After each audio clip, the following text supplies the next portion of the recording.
on emergencies, and I'm going to move this off to the side and make it a little bit smaller. Feel free to sign in at the chat, and also if you have any questions, let them know. We'll be watching for them. And we'll just go through this, and we'll start with Susan Duell in a minute. So, today's webinar is for Mayday, but the Mayday logo is gone. Mike, where is it? But today is Mayday, and it is sponsored by the FAIC with sponsorship from the Polygon Group, and we're glad that you're here. Yes, that's right, Brad. Mayday, Mayday, the logo's gone. Yeah, so we all hope that you're doing other things for Mayday besides watching this webinar. It's a day set aside for cultural institutions to celebrate and to work on their emergency preparedness. In the Connecting to Collections Care, we have a community website. That's where you can find a lot of resources. You can find recordings of past webinars. You can find, if you're a registered member, you can post questions and have answers. And also there's a calendar that will let you know what's upcoming. And we're on Facebook and we're on Twitter. And you can always contact me at this email address. And if you have anything good, bad, or indifferent to say. Okay, so today our webinar is called After Disasters, Salvage and Recovery for Small to Mid-sized Museums and Libraries. And our presenter is Susan Duell, who's an art conservator. She's a collections consultant. She's been actively involved in the American Institute for Conservation Collections Emergency Response Team, or CERT, and she's on the board of the AIC Emergency Committee and the AIC CERT Working Group. She worked on both Hurricanes Katrina in 2005 and Hurricane Sandy in 2012-13, and she continues to work for FEMA, the Federal Emergency Management Team, as a specialist archives consultant for government collections in New Orleans to recover damages from Katrina, which, as you will note, is almost 10 years ago. And she does lectures and workshops for organizations of all sizes. So, Susan, if you're ready, we'll start. Great. Okay. Welcome, everybody. And let me just say one thing. If you put questions in the chat box, I'll grab them, and so that Susan gets them. And we're going to be putting in polls from time to time, so you can pay attention to that. Okay? So Susan, take it away. Mike, can you advance the first slide? There we go.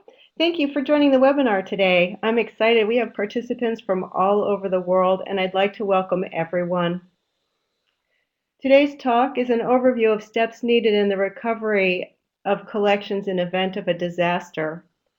But planning, preparation, and prevention are key, and their importance can't be stressed enough. So here are two excellent sources of information on Connecting to Collections Care website. Under the Resources tab, you can scroll down the page to the emergency response links, and there's a number of wonderful web links on there. And there's also a number of talks archived on disaster preparation and prevention. There's also many international sources available, and you can start by looking at the American Institute for Conservation, which has also international links.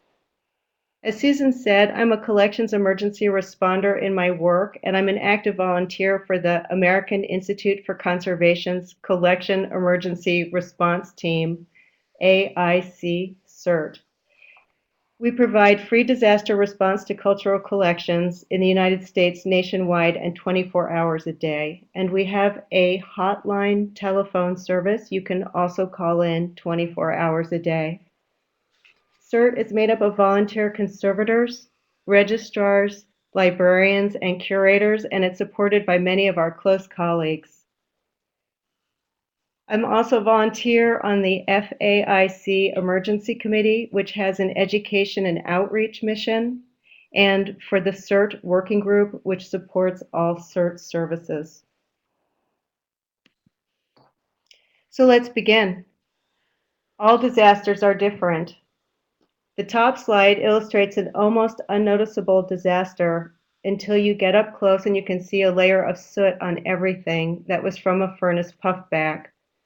It doesn't look like a big deal, but it was on every single surface of a 51-room mansion.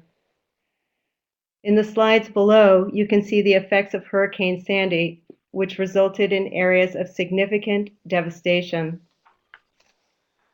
So regardless of type and size, all disasters have an impact on collections, finances, schedules, and people.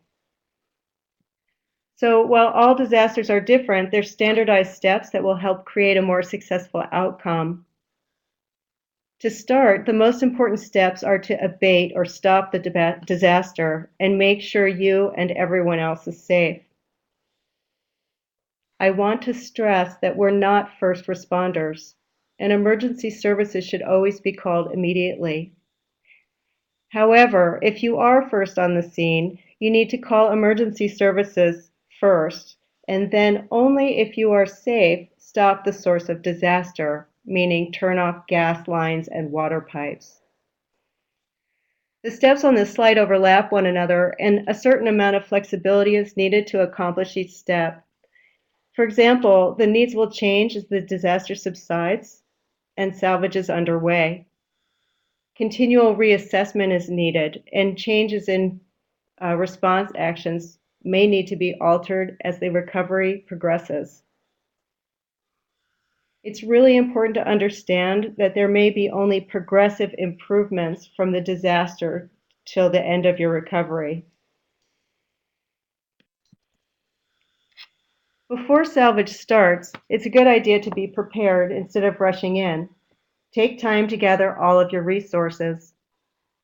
Start by implementing your phone tree to get the best available help. While the team is gathering, someone should be accessing inventory lists, insurance information, and anything else that will be useful in tracking and salvaging the collection. Hopefully, you will have put together this kind of information and the supplies in your preservation planning and preparation phase.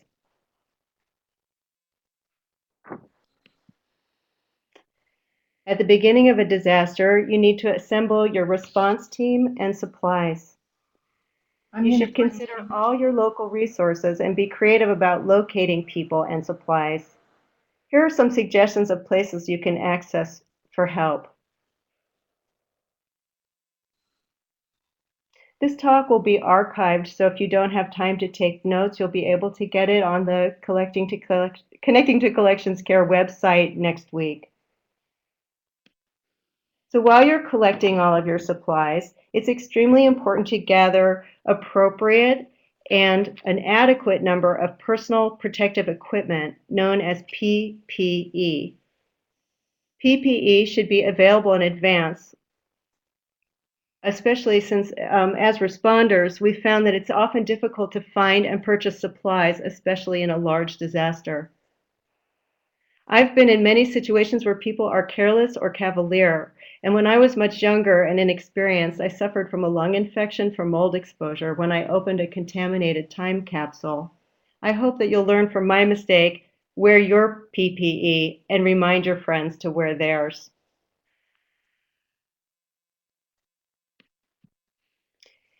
In disaster response of any size, you'll see a certain amount of chaos until you get control of the situation.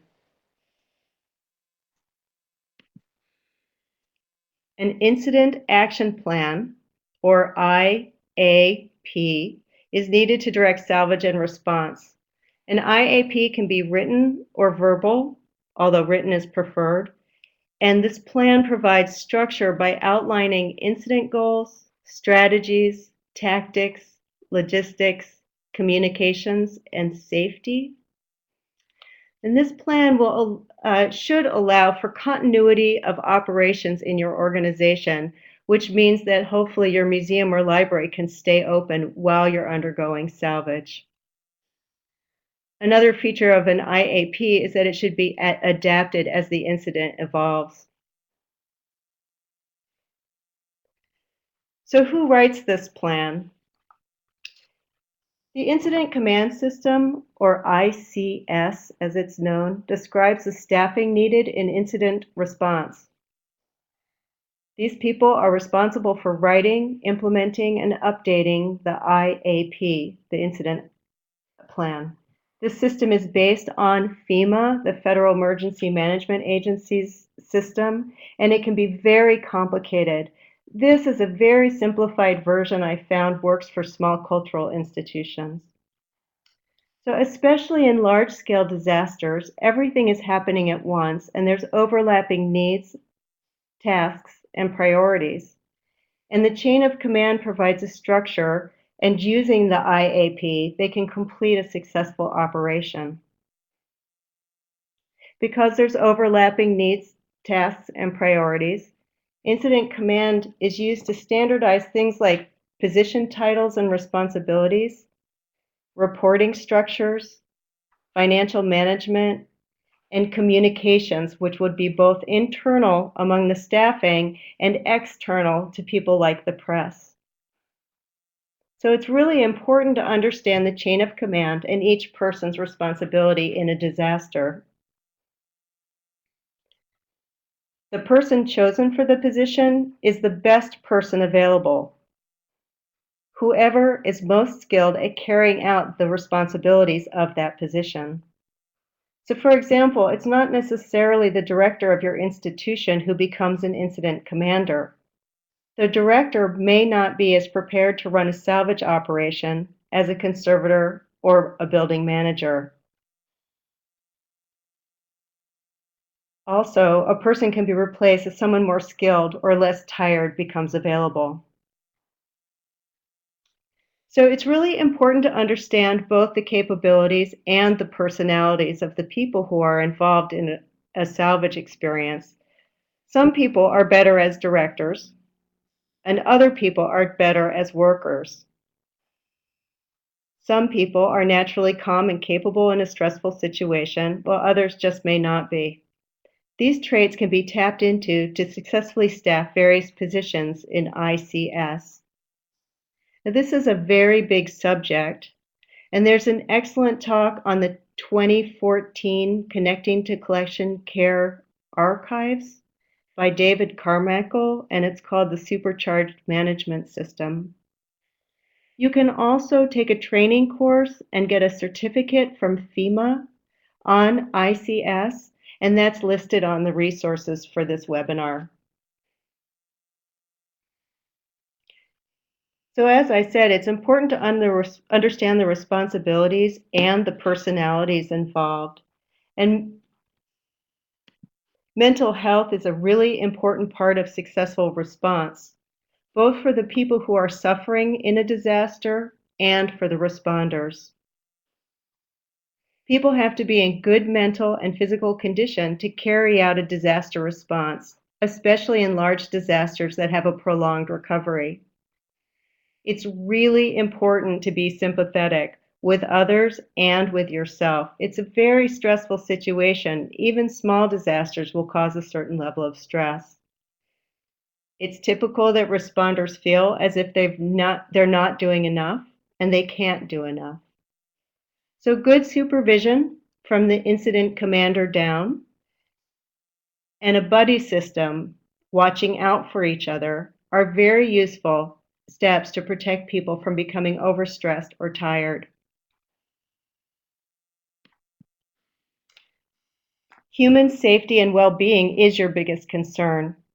You have to make sure that entry into a site is safe, and you should follow first responders, the chain of command, and employ good teamwork. So this is a good time to answer some questions about IAP and ICS. Or other actions needed to begin a salvage operation? I'm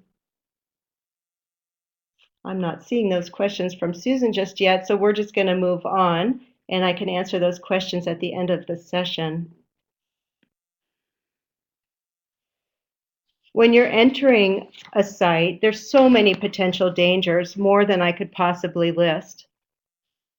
Live electrical wires and water is a common and significant danger.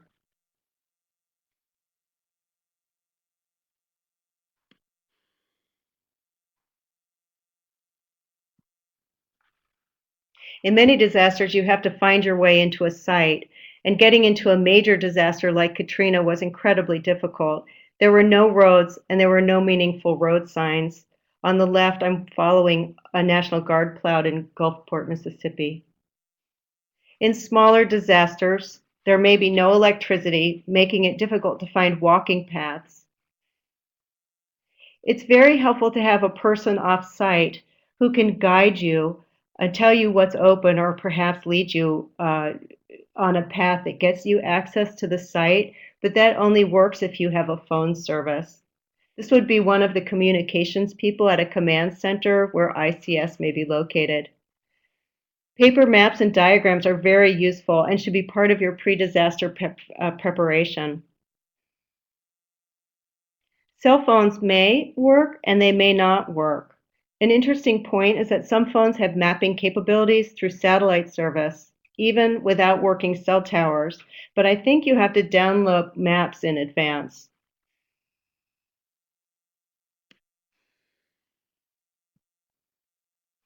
Once you have access to the building, the next step is to secure the affected building or room. You want to dry the area or building if it's wet as soon as possible using fans and dehumidifiers. Securing the building is a job for first responders, and then engineers and contracted response company crews, perhaps buildings and grounds crews, and then when it's safe, the staff can go in and the emergency response crew.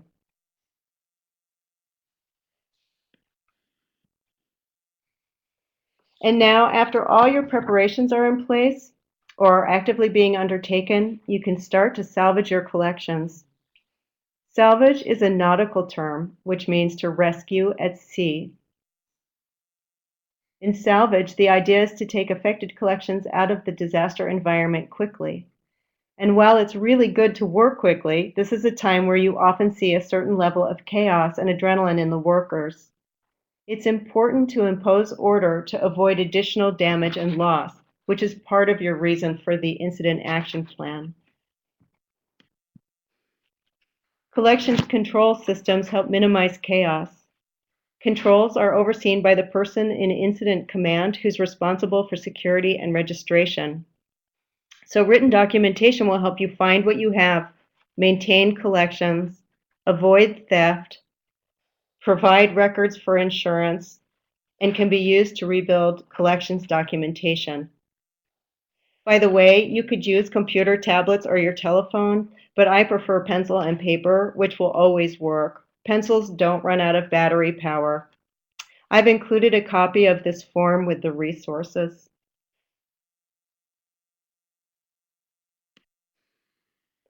So documentation should include photographing everything in the incident environment and the collections conditions. You want to label everything to maintain order, including packaging, boxes, shelving, and rooms.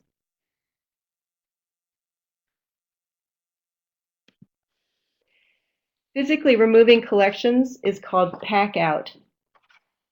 Pack out may be done by staff, volunteers, and vendor staff, all of whom may have varying levels of sensitivity and understanding. And this is a good time to keep in mind what I said earlier about being aware of both capabilities and personality types. So in pack out, you'll likely be moving single items and boxed items. If things are stable, dollies and carts are great if you have clear walking paths. In packing out large-scale events, it's important to have trucks available to pack out collections to another site. Vendors like trucking companies and freeze-dry companies may be unavailable in large-scale disasters, and having a contract with them prior to a disaster is part of disaster planning and prevention. So when you're doing pack out, you need locations to both store and work on collections. These spaces can be separate or they can be in the same space. On the left, a rental truck was used for storage and then unframing, which was a terrific intermediate step. Although the lack of climate control, especially since it was raining, and the expense of renting the truck, then it wasn't great for the long term. In smaller disasters, indoor rooms can be used with concern to keep your distance from disaster conditions. And you could use gyms, classrooms, and garages, which all make great work areas. All spaces need ventilation, light, electricity or generators, and security. Especially if you're working outdoors, security may be a significant issue, and if something needs to be stored outdoors at night, you will definitely need staff to watch over that space.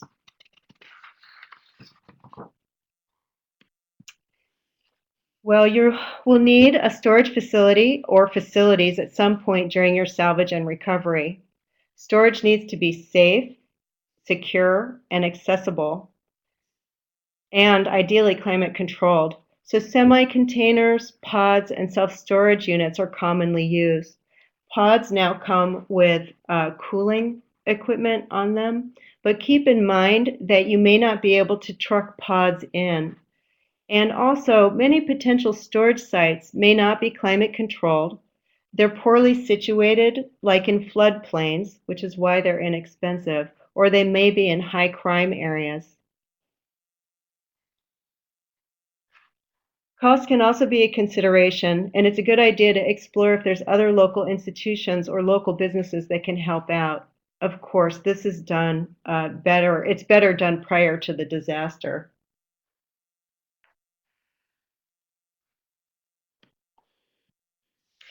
So we're going to talk about what you take out first. How do you know what to rescue?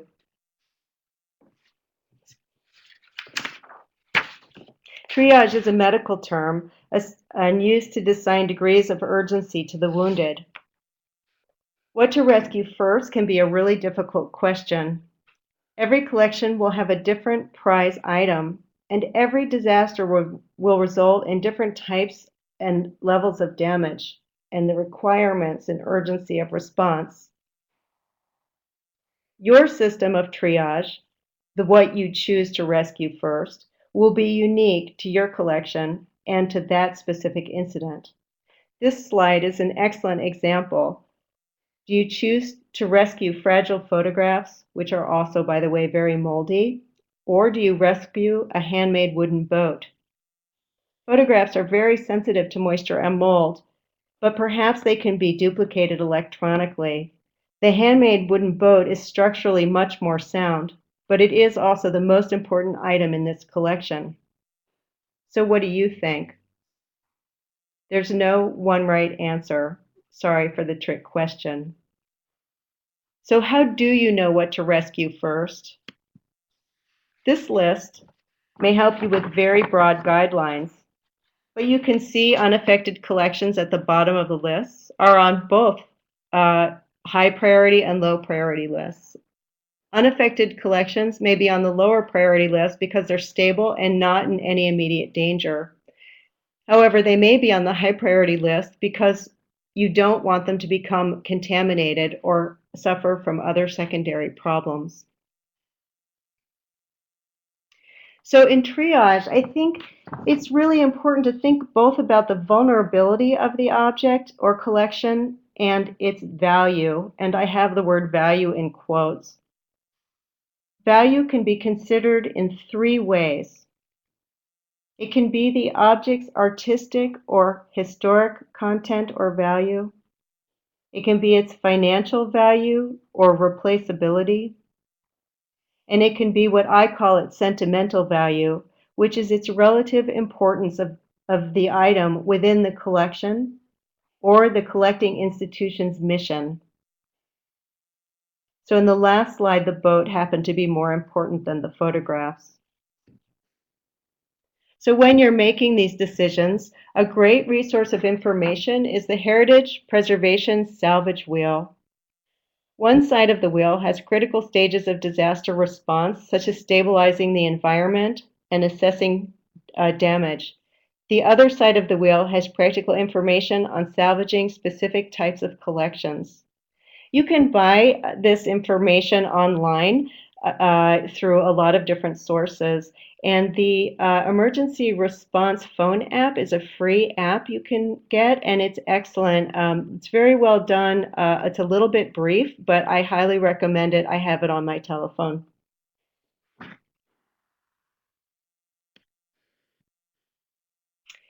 A priority in salvage is to avoid secondary problems.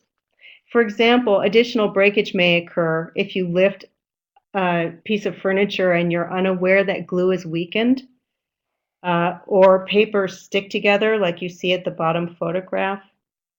And another example of secondary problems is cross-contamination. For example, rust stains can be transferred to a white cotton dress, like you see in the middle slide. So mold deserves its own slide. Mold is everywhere, and in warm, humid, and stagnant conditions, it will grow. It's easily broadcast through air handling systems or natural airflow and on your clothes, and it will contaminate everything. Mold feeds on organic materials, making collections a favorable host. Mold is easily detected by smell and by sight. And if you have a mold outbreak or anything you suspect is a mold break, isolate that material, consult a conservator, and in large events, you might need an industrial hygienist.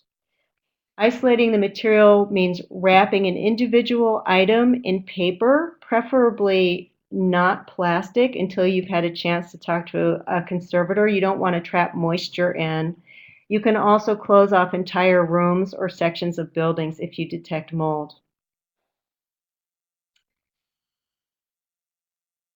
There are tests that are supposed to measure the presence and density of mold outbreaks, but frankly, that doesn't really matter. That measurement isn't important because once mold is present in a collection, it will remain a perpetual issue. The best actions are to avoid outbreaks and control future growth by providing cool and dry conditions. So does anyone have any questions about documentation, pack out, workspace, and triage? I see Lori has asked whether I use a Write in the Rain paper. And Lori, that's a great question. If I had access to it, I would carry it with me. But a lot of times I'm working very quickly and I'm carrying or with me materials or salvaging office materials from anywhere that I can. And Elizabeth is asking if there would be conditions in a loan agreement that may affect the priority of an item for salvage. And that's a really great question. I think on my list, loan agreements are, loaned, borrowed items are higher on the list for salvaging.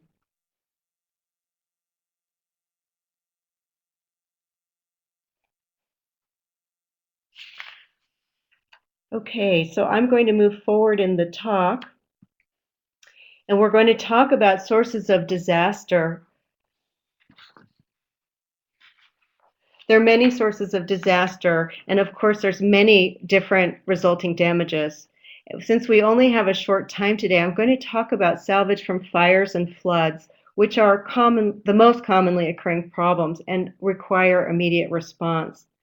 If you're prone to earthquakes, biological hazards, or in an area of civil unrest, you can find additional resources with this talk and on the Connecting to Collections website. But fire, and especially water, are common in all types of disaster, and I think it's good to talk about those particular subjects. As you can see, there's many potential sources of fire, and the Cummings Museum fire was caused during a re-roofing project.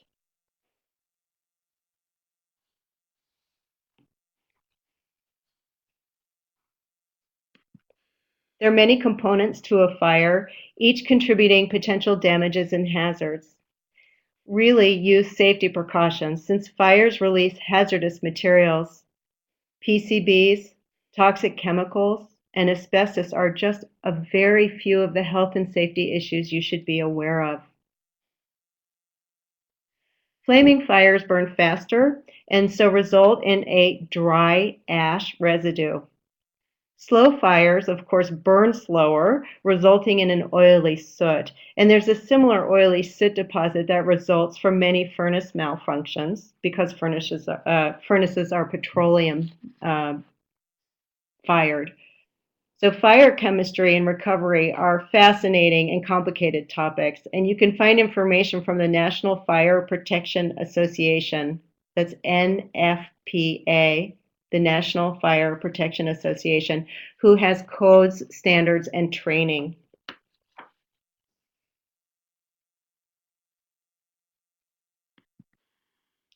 So heat and flames cause physical and chemical changes and obviously cause irreparable damages and often total loss. Charring, shrinking, cracking, and distortions are common.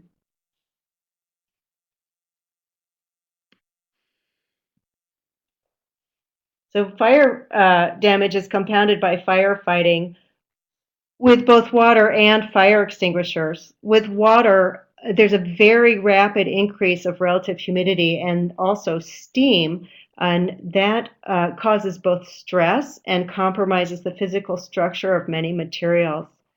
The steam and the water will open pores, which absorb soot, ash, and odors into the objects.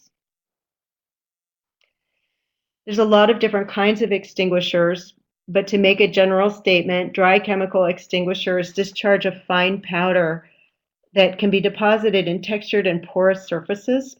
And in a combination with a humid environment, that powder can form a film that's very difficult to remove, especially over time.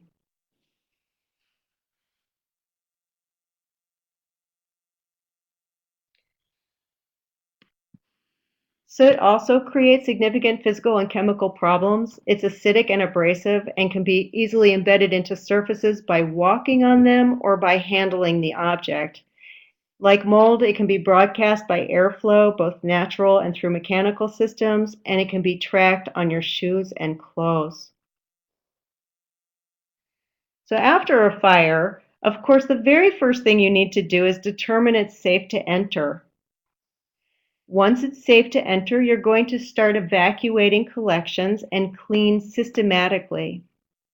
You start by determining the least invasive walking paths, and that means keeping all the extra people out of a building. You want as few people to walk in as possible.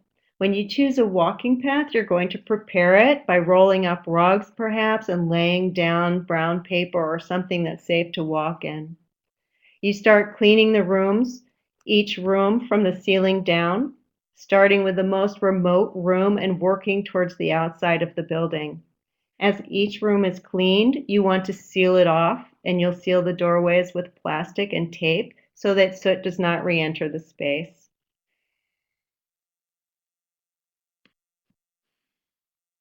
When you're cleaning up after a fire, you must be careful about handling and cleaning techniques.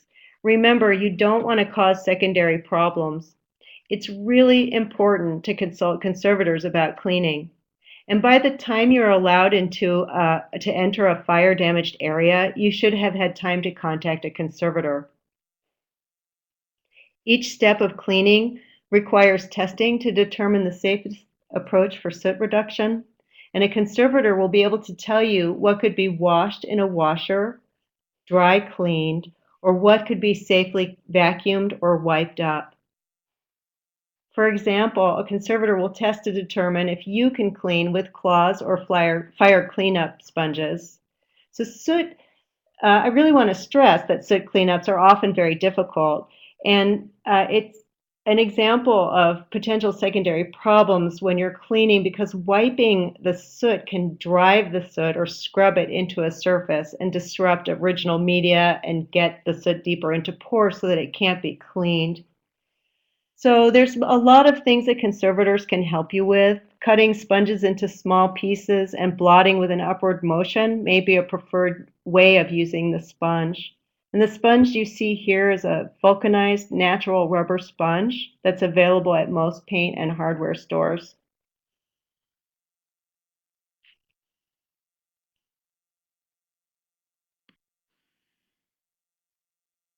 Acknowledging that this is such a brief talk, I encourage you to find a conservator, and I'd also at this point like to invite my conservator colleagues to start writing in useful tips as we move through the next part of this talk. So odor is a very big problem after fires, and an effective and inexpensive solution is to put objects in enclosures with odor-absorbing materials. This is only useful when dealing with a few objects because it's labor-intensive. Providing good airflow and exchange may be the only alternative for buildings.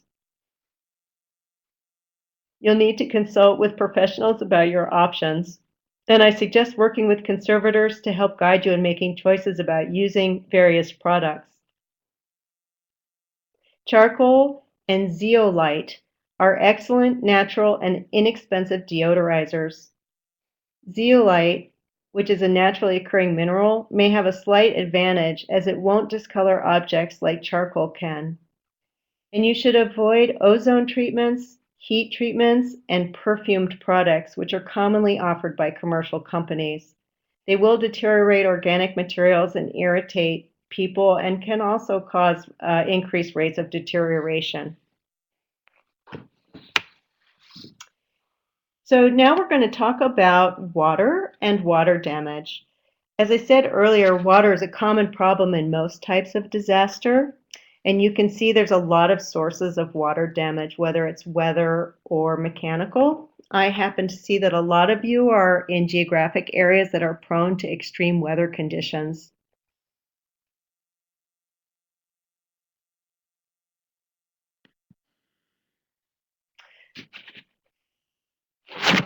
I'm going to go back a slide, I'm sorry. So water damage can be direct from weather and plumbing. And I answered one job where the disaster was water seeping from a sprinkler system, and the water seeped into a basement level collection storage area. But in fact, the real problem turned out to be that frogs had infiltrated the room through the sump pump. Anyway, water is this common secondary problem, like from firefighting and pipe breaks during earthquakes. As you can see, water causes many types of damages, as liquids will compromise most structures and alter many media. Water damage can deposit contaminants and promote secondary problems like mold and rust. We weren't completely sure of everything that we were walking in the subterranean water under New York City after Hurricane Sandy.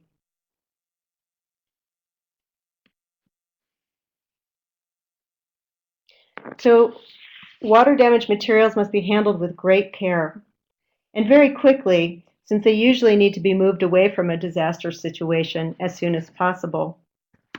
Sensitive structures like certain papers and photograph emulsions will lose their strength and integrity very quickly when they're wet. Supplies are very important, and I encourage everyone to be prepared in advance. And if not, be creative with what you have available.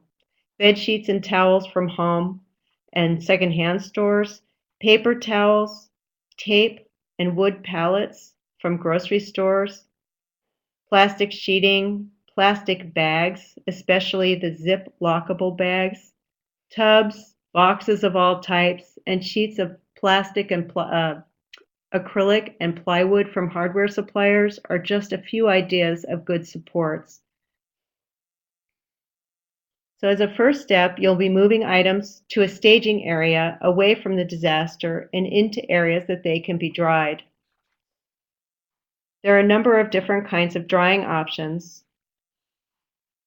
Freezing is a good thing for many items with few exceptions, since freezing will stop mold growth and stop further distortions, giving you time to make decisions about next steps in salvage. Paper-based materials, photographs, books, and parchment skins should all be wrapped, labeled, and then they can be frozen almost indefinitely. Make sure you label the outside of the packages.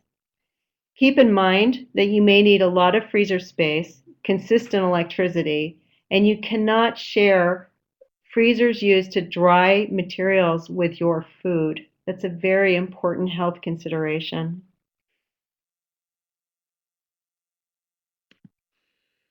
Freeze drying is considered one of the best options for drying many types of water-damaged materials, and it's especially useful when drying large quantities of wet collections materials. So for those inclined towards science, a very simplified version of what freeze drying is, the wet materials are dried by a process called sublimation. The wet materials are frozen, and that ice phase goes directly into a vapor phase without turning into a liquid. A vacuum is applied inside of the chamber so that the moisture is drawn out from the wet collection material and collects on a condenser. So drying time can be accomplished often in less than 2 weeks. Freeze drying is not recommended for some materials, and some photographic materials are especially sensitive. You cannot use freeze drying for films, glass plates, daguerreotypes, tintypes, and magnetic tapes. When you look into freeze drying contracts, freeze drying may seem like a very expensive alternative. But I want to point out that in the end, freeze drying, because it causes less distortion and less disruption of media, there will be less repairs needed after drying. And so it will lessen the cost of post-disaster conservation.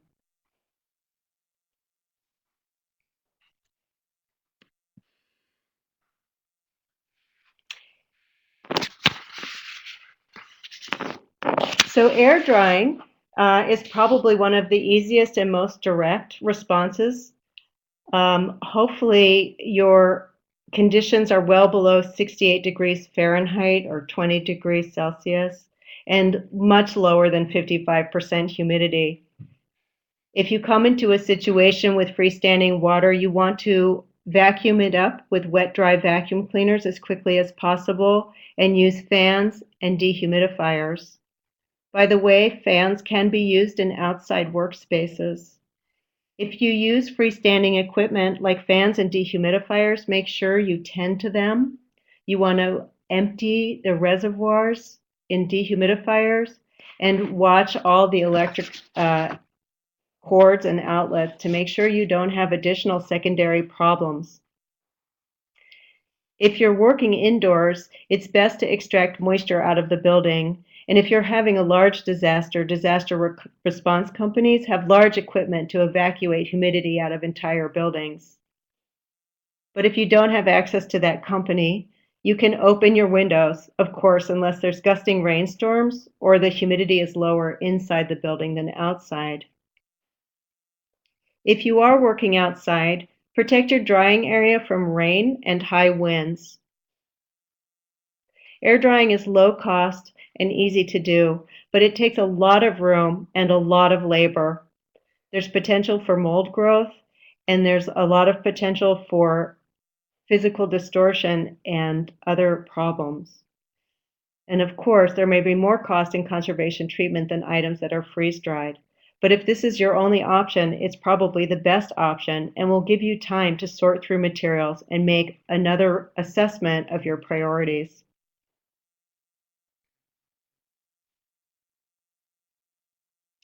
So now's a good time to take some questions. And I see somebody is asking, how serious is the freeze-thaw damage when using ordinary freezers? And actually, if it's controlled thawing after it really shouldn't cause much problems at all. You do bring up an interesting question about freeze-thaw cycles. However, if you, for example, are in a fire where it's very cold outside and you're bringing the objects in and out of environmental conditions that are cold and warm. So, for example, if you have an object that gets wet and then frozen, the freezing will expand the joins, let's say on a chair, and defrosting will release that join. So you need to be very cautious of freeze-thaw cycles.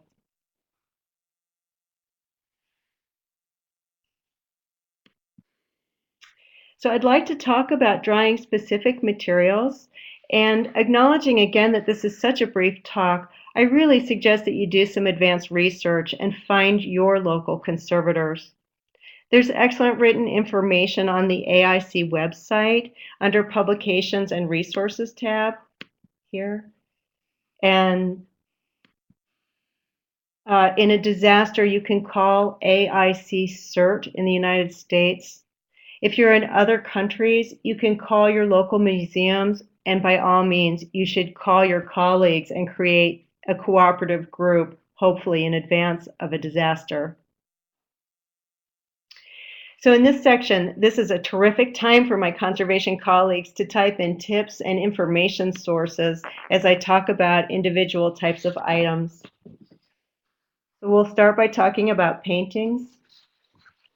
Salvaging and drying paintings will vary depending on if they are oil or acrylic, or if they're on canvas, wood, or other supports.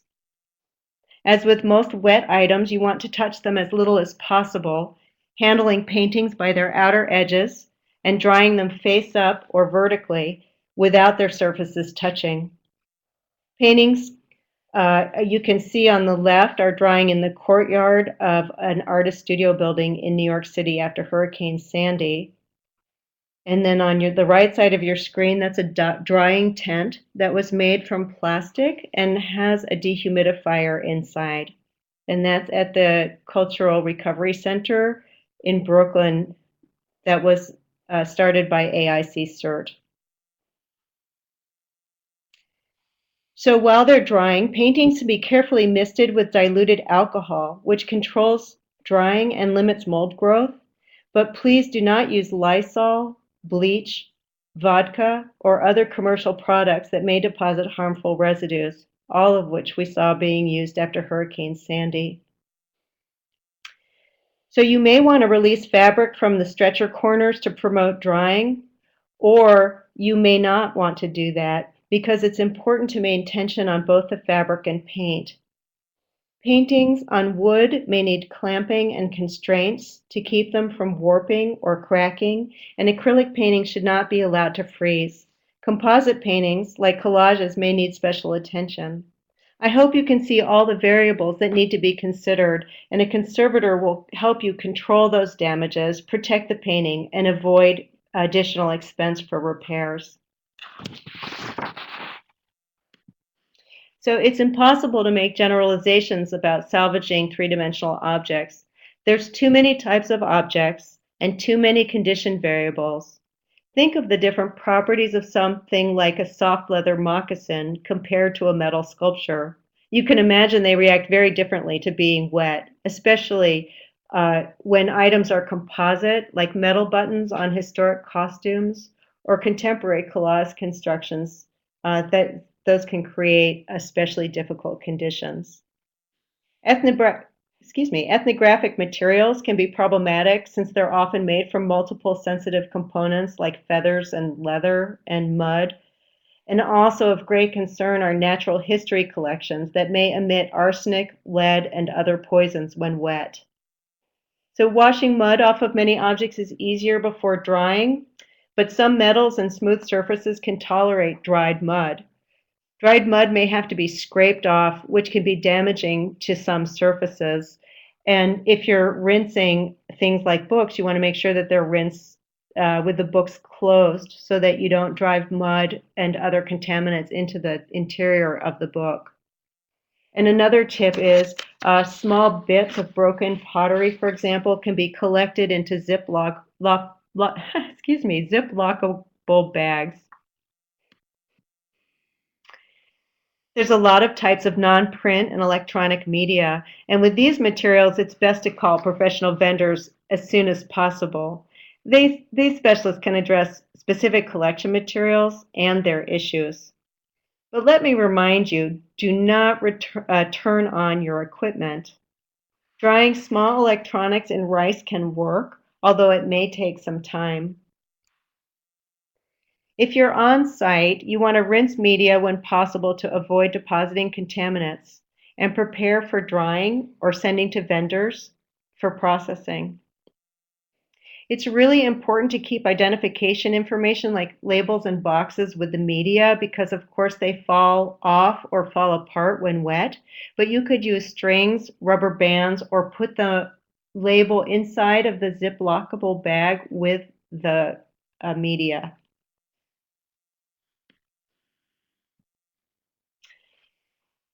Well, and again, there's a lot of types of photo processes.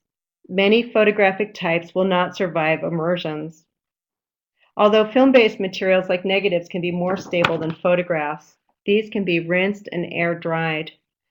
Photographs should be handled as little as possible and nothing should touch the surface, including fingers. Photos can be dried face up or hanging. So to name just a few of the more sensitive photographic types would be amber types, tin types, lantern slides, deteriorated nitrate and safety films, deteriorated or unhardened gelatin prints, and most colored materials. More stable in water with caution is daguerreotypes, salted paper prints, albumin prints, platinum prints, and cyanotype, which is blueprints. So books are a type of sub-collection that can be triaged. Books that are rare, unique, or financially valuable should be salvaged first. Contemporary, commercial, and easily replaceable books can be salvaged later. Books are best frozen or freeze-dried. And if air drying is the best or only option, they can be dried fanned open, hung on a clothesline if they're structurally stable. Watch out for dissolved glues. Or they could be dried closed with blotters or other absorbent interleaving, as long as you change the interleaving often. And that can be blotters or paper towels or sheets of fabric. With this technique, drying the book closed, you may also be able to add weight to minimize distortion, but you have to watch these items carefully because mold will want to grow inside the book if it remains damp. So paper and textiles are considered very sensitive and vulnerable since their structures, like photographs, are easily weakened and stained by water, contaminants, high humidity, mud, and mold. An interesting point can be made with print collections because, like books, if multiples exist in the collection, it may be possible that you can salvage only one, or you may have to choose to only salvage one out of a collection if they're the same image, or you may choose to sacrifice multiples of an item if it can be replaced by purchasing another copy. Air dry paper face up, preferably without touching one another, and do not blot without talking to a conservator since this might disrupt the media. As they dry, some flat paper objects can be pressed between blotter in order to keep them flat. But be very careful that you don't have surfaces that will stick. For example, you don't want to press photographs with emulsion as the emulsion will stick to the interleaving paper. Three-dimensional textiles should be padded and the padding changed often. So after salvage, what happens? The disaster's over and now you have to recover.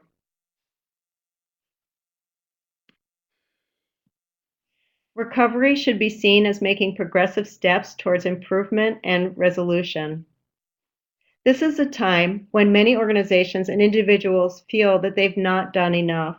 It's a time when you have to come to terms with the aftermath of a disaster. Decisions must be made about repairing, rebuilding, deaccessioning, and replacing your collections. Recovery is a long-term process, and the collection's needs must be assessed and reassessed through the whole process of salvage, but especially as recovery, the next phase, which is recovery, begins. You have to determine the best course of action and hopefully still run your organization while also finding additional resources. To recover from a disaster, you'll need increased staff or contracted staff, workspace, and funding on top of your regular operating costs. We won't have time to talk about funding today, but there's excellent funding resources listed on many of our professional websites. So professional conservators can assist you. You can find highly skilled conservators. In the United States, you can look on the AIC website. There's a tab at the top of your screen of Find a Conservator. And the AIC has many international organizations listed. And there's also many international organizations are listed on the AIC website, and people who have training and expertise in disaster preparation, prevention, and recovery. So today is Mayday, and this is when the Society of American Archivists created this day in 2006. In the following year, Heritage Preservation, Heritage Emergency National Task Force, and SAA expanded the concept to include all kinds of collecting institutions and historic preservation activities. The foundation of AIC has announced that heritage preservation programs will now be transitioned to AIC, and all activities related to disaster preparedness and response will now be part of the FAIC mission. Activities hosted by FAIC for Mayday are sponsored by the Polygon Group.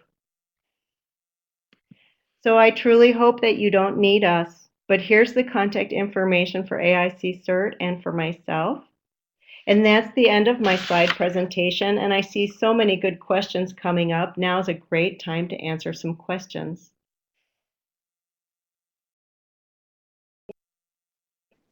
Okay, I'm going to step in here and I'm going to ask your question, bring up all these questions because there are a lot of them, so they get covered. So, Helen Belinsky in Wilmington, Delaware asked, what do you think of the ERS apps? And which you recommended, actually. I did, yes. And you can find those free on your app store. Yeah, okay. And do you have any samples of a contract with a disaster response company? And how would you choose one? I think that you probably are best to contact your local response companies. I happen to see that we have somebody on from Belfour in our audience who might like to answer that question. Of course, there's standard contracts that can be customized to meet your needs, and a lot of it will be based on the size of your collection and your needs and relative risks based on your geography. I really suggest in all areas of preparation, prevention, and writing contracts and creating relationships that you work with your other local institutions. In major cities, there are groups called the Alliance for Response. And those are groups that will also help in event of an emergency. And many of those people have contractual agreements they'd be happy to share with you. And Susan, when do you say to a company that might come in, I don't think that's the right thing to do? I remember working with a small museum that got in an emergency response people who said, oh yeah, we'll use hydrogen peroxide. And I had to step in and say, absolutely not. Well, I think it's one of the benefits of having AIC CERT available on the phone 24 hours a day. I think it's always better to question procedures if it's a non-conservator person. As guardians and custodians of your collection, I prefer that you question solutions that seem invasive. Um, I think that the fact that you all are participating in the class means that you're very interested in this, and I think applying common sense is probably the best answer. And we had a question earlier about if it was helpful to have your insurance company involved in making um, your emergency plan. That's a really interesting question, and I think it's a whole separate webinar to talk about insurance companies. And we I'm are going going to have, excuse me, we're going to have a webinar on insurance in October. That's terrific. I will answer a slightly different question I hope is useful. Most organizations I work with are underfunded, or excuse me, underinsured, and they often don't have itemized lists that indicate the value of their more precious items. And so it's important that you have somewhat current appraisals. And appraisals should be done by outside appraisal experts who are unbiased and not associated with a commercial venture like a gallery or an auction house. Those values are based on replaceability of an object should it be lost, and then those can go on a schedule with your insurance company. So, more than anything else, I suggest that you review your insurance policy and at least understand what you do have and decide if it's a priority to raise your coverage. Um, there's a question about, oh, you answered that one, about freezers. There were several questions about what are the most useful supplies in a response kit, and but the question is, what do people most often miss? I personally can't stress personal protective equipment enough. You not Mhm. only need uh, one of everything, you should carry multiples of everything. If you're using N95 or N100 masks for your face, which is somewhat less preferable than a respirator, but if you're using those, you'll need to change them several times a day, and you go through boxes of gloves in big disasters. So that's really important. And secondly, I would say inventory control issues like paper, pencil, and computer tablets if you have them, and supplies to carry, wrap, and transport materials are most important. And let me see here. Um, Can I interrupt? I see that Melanie answered from Belfour about the contracts, and she says she assumes that most other restoration companies have a similar deal. Where they have a priority response contract. And so that's great. You might want to start exploring what your options are. yeah. Now there were several questions about um, that there are vendors who deal with electronic media after a disaster. Do you have any experience with them? You know, I And personally don't have experience with them. And I do know that there's terrific information on the Society of American Archivists website. yes. Um, and one person asked, how does freeze drying relate to clothing collections? Oh, I think a lot of textiles can be freeze dried and they also can be frozen. Hmm. And what about Zorbix, which is something that Becky Fiffield recommended? I hope I didn't mispronounce your name, Becky. Uh, she says Zorbix reusable drawing material may also be an option. Some other people asked about kitty litter. Great. Well, so of course, that's a great material. A lot of times in a disaster, you're not going to have access to high quality materials, and that could be considered expensive. Keep in mind, a lot of this has to do with the size of your disaster. You may be lucky and have a conservation lab in your museum, and they will have a box or two of blotter. But in large scale disasters, you'll have to use whatever materials you have at hand.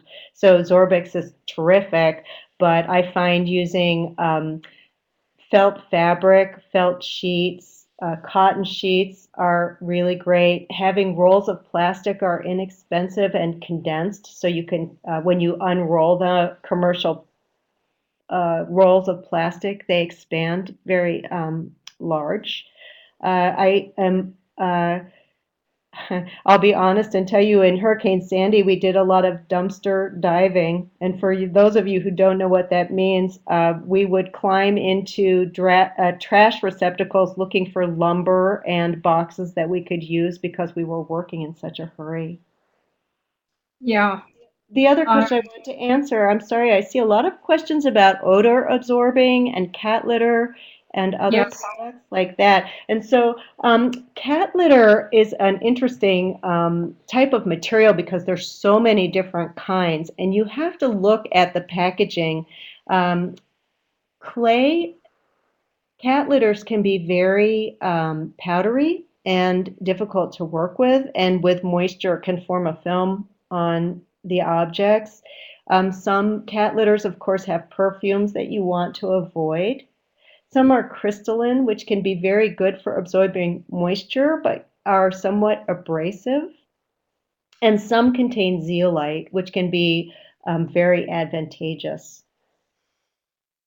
So Yes. charcoal and zeolite are actually pretty easy to find. You can often buy activated charcoal in very small quantities in drugstores, in larger quantities in hardware stores. And zeolite is a product that's becoming more common. It's something that I prefer uh, because it acts as a molecular trap, and it will absorb not only the odor but some of the harmful gaseous components of a fire. Another We thing I wanted to say about odor, I'm sorry for interrupting. Another thing I wanted to say about odor is that you can sometimes feel like you've solved the problem, and the odor smell will come back in high humidity conditions. Yes. Um, and there's a question, if we have basement storage, would you recommend storing objects a certain height off the floor? Would this be Absolutely. arbitrary? Well, Um, conservators recommend everything is stored in areas that are not basements or attics, but a lot of times that's not an option. When I started, they told everyone to have objects 4 inches off the floor. Then, after some of my earlier disasters, it was 6 inches. And then after working in Louisiana, we say somewhere between 10 and 12 inches is not unheard of. Another option is to store materials that are more stable at lower levels. If you're in a flood prone area and you can put stable and inorganic materials on lower shelves, that is very useful. yes. Um, I know that one of the small museums I worked with had met with their fire department, and they went through the entire museum, was the house museum, and they explained to the firemen what was valuable to them, not necessarily monetarily valuable. And they did have a fire, and when the director got there, she found that the firemen had removed all this furniture that was made by a man in town that was priceless to them, and had arranged it on the lawn away from the fire hoses. So that's a really valuable thing, to have the firemen and the police come in and know where things are in your collection that need to be saved. I love that idea, Susan, and I can't recommend that enough for part of your prevention. Another easy suggestion is to take reflectors like you could buy at bicycle stores. They come in different colors, and you can attach them to shelving units or drawers that have more important things in them, so they're easy to find in the dark. Hmm. Yeah, there are a lot of questions about, or a lot of suggestions to form an alliance before an emergency happens so people can work together. Um, let's see.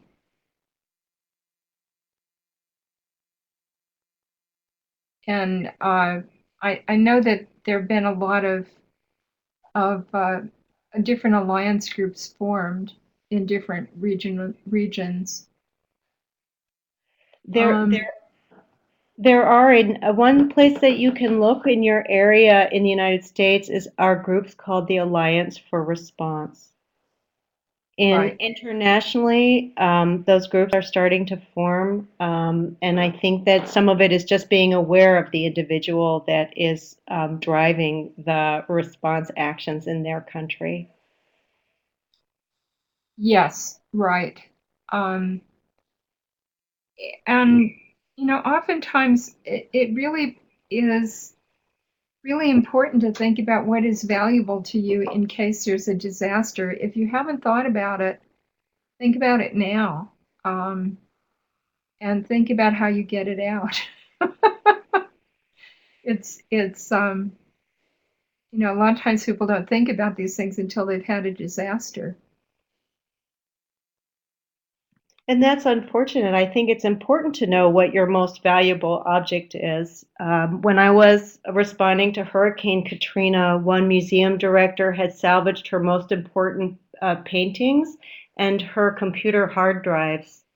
Her paintings were driven, I think, by her husband to Texas from Biloxi, and the computer hard drives were taken home by individual staff members, and that turned out to be the key to collections management and eventually to replacing her collections.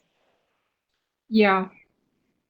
There was a small museum here in New Mexico that had a big flood, and the director didn't know what to do, and so she gave the collection to people in the town. They just came to the door, and she'd say, "Please take this," and and then she called me, and so we wrote an ad for the paper a couple of weeks later and asked people to return the collection, and they did. They got back all but one thing. But that was, you know, they had no plan. They had no, and that solved their problem. But that's not something you want to do on a regular basis. I see there are a lot of people putting in suggestions for Alliance for Response and other emergency alliance groups. Um, and let me just check and see if there are any other questions. I don't see any other questions. Do you have any from your work with Hurricane Sandy and after Katrina? Are there any things that you think people should keep in mind as they prepare? Well, I think it's, of course, the most important thing is preparation and prevention. I think I'd like to really stress safety and security and make sure that if you can have equipment available or be prepared to find that equipment. I actually have been reading the questions and comments on the side, and I see Wendy Jessup mentioned, of course, using waxed paper, and you can find such simple solutions if you think about it in advance. So for supplies, having a closet is really great. But you also need to know other locations you can go to get those supplies. And the other thing I like to stress is a sense of cooperative community. You need to know who your colleagues are in your area. If you don't have any colleagues because you're isolated, you need to know who's available to help you with a sensitive recovery. So sister institutions are really great, but hopefully they'll also be institutions or organizations that are slightly outside of your disaster area in event of a large disaster.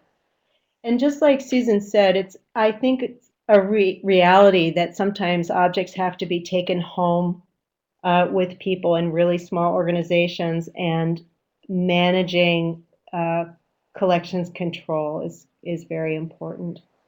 And finally, in the end, I think, as I said, it's really important to be kind to yourself and to your colleagues. Disaster recovery is exhausting, and it is a really long-term process and requires a lot of work to assess your situation and to maintain your energy and not feel defeated in the immediate action of salvage and feel really good about the success you've had at the end of your recovery process. Yes. And so I think we're pretty much done with questions. Um, and if you don't have any other words of wisdom here, I think we're going to end. But thank you, everyone. We'll post this. Wendy